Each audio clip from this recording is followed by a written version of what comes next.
as permanent resident for the past couple of months ago.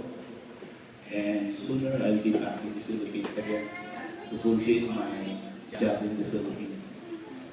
So, but then, after weeks, I'll be back again here to be with my, of course, be with my mother and all my family.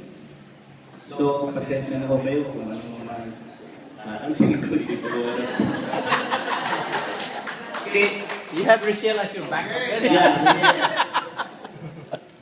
Anyway, thank you very much for attending the occasion for the debut of my sister.